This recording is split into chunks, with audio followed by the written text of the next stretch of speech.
Cody McConnell's morning at the police station was nothing short of overwhelming. On that fateful day, Cody was called in for questioning by the police regarding the disappearance of his wife, Meh, and their 16-month-old son, Noah. He had no idea what was in store. As the detectives asked him questions about the events leading up to the disappearance, he felt increasingly uncomfortable, especially when they began focusing on his neighbor, Robert Major. Cody couldn't understand why the police were so fixated on Major. To him, Robert had always been an odd, quiet neighbor, but never someone who could be involved in something sinister. His feelings of unease soon turned to confusion as the questioning progressed. He was still trying to process everything when the officers revealed the unimaginable news. His son, Noah, had been found dead in a garbage container nearby. The weight of this revelation hit Cody like a ton of bricks, shattering his world in an instant. At this point, Cody had no idea how deeply Robert Major was involved in his family's tragedy. But the shocking news marked the beginning of an investigation that would expose the horrific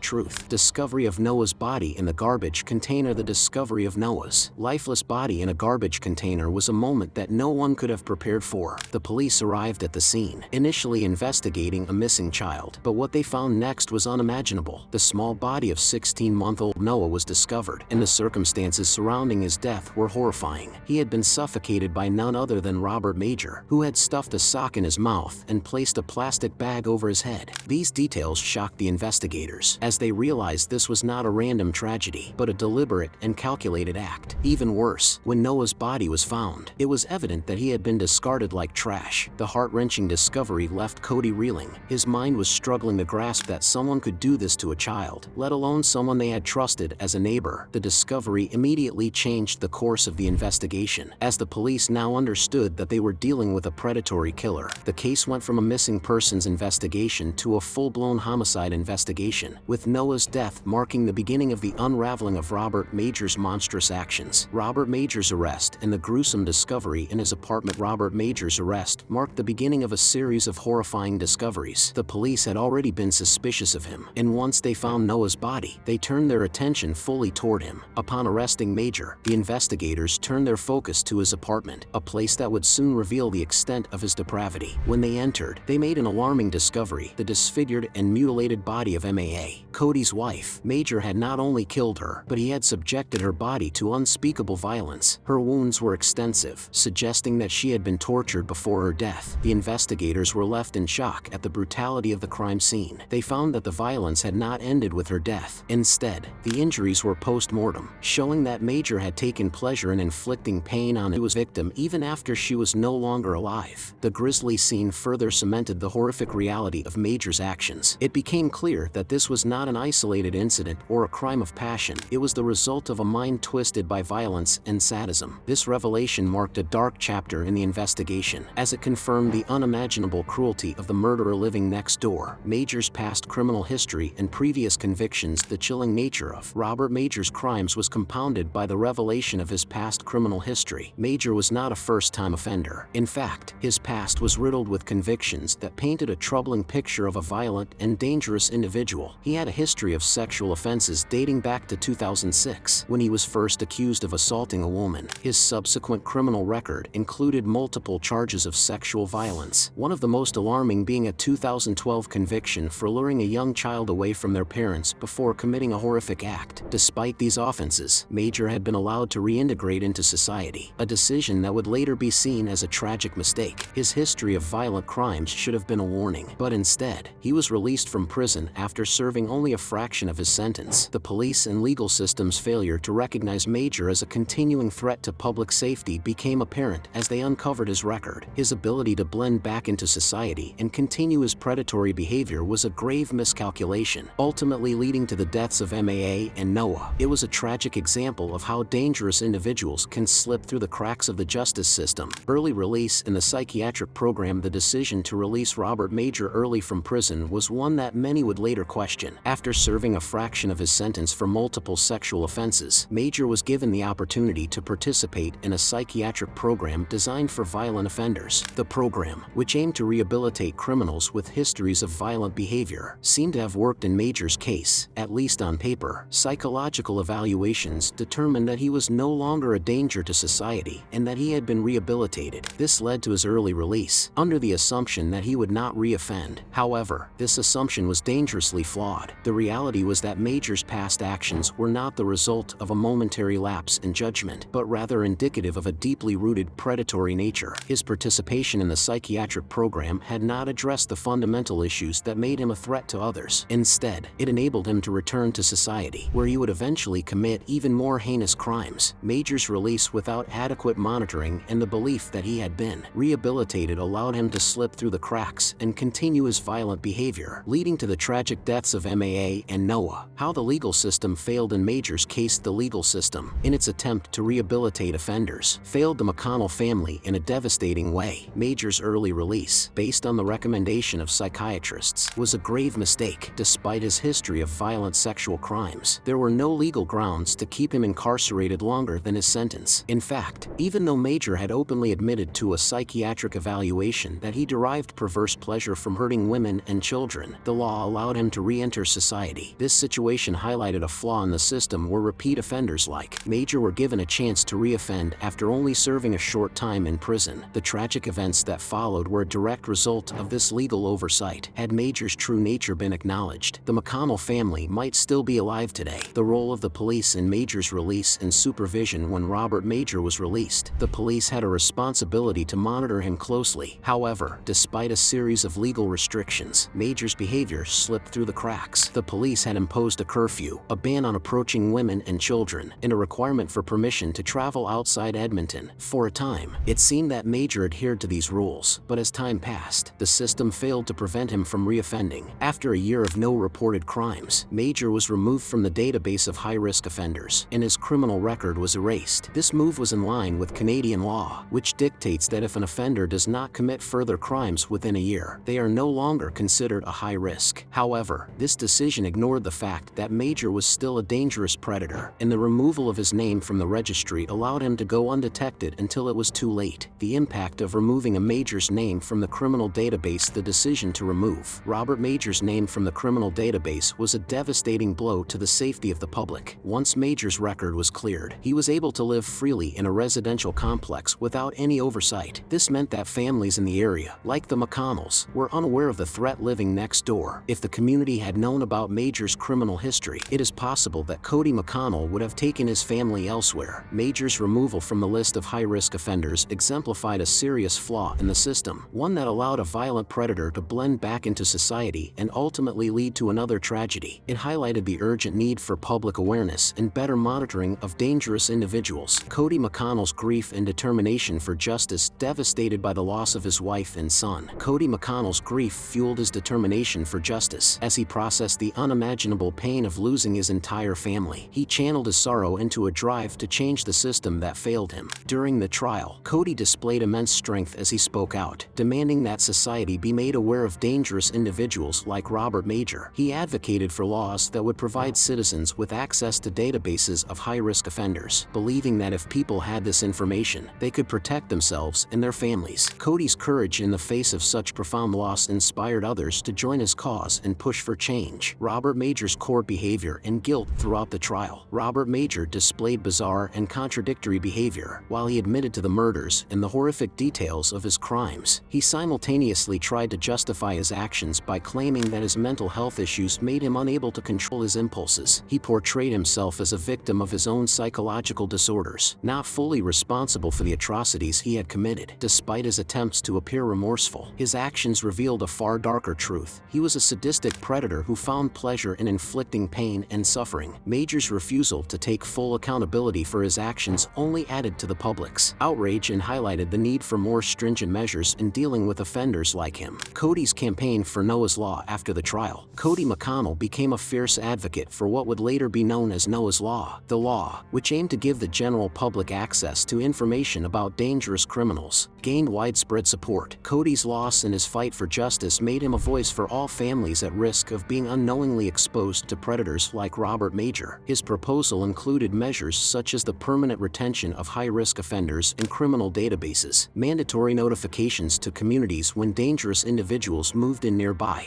and stricter monitoring for recidivists. Cody's fight for Noah's Law became a national movement, bringing attention to the flaws in the legal system and the need for greater transparency to protect citizens. Public response and ongoing efforts for change. As Cody McConnell's petition for Noah's Law made its way through through the Canadian legislative process. Public support grew steadily. Activists, community members, and concerned citizens rallied behind the cause, demanding that the government make the necessary changes to protect families from dangerous offenders. The tragic story of the McConnell family struck a chord with many, and the push for change gained significant momentum. Cody continued to use his platform to educate the public on the issue, emphasizing that families deserve to know if a predator was living nearby. The response was overwhelming, and the debate on improving the safety of communities and providing public access to criminal information continues to resonate across the country.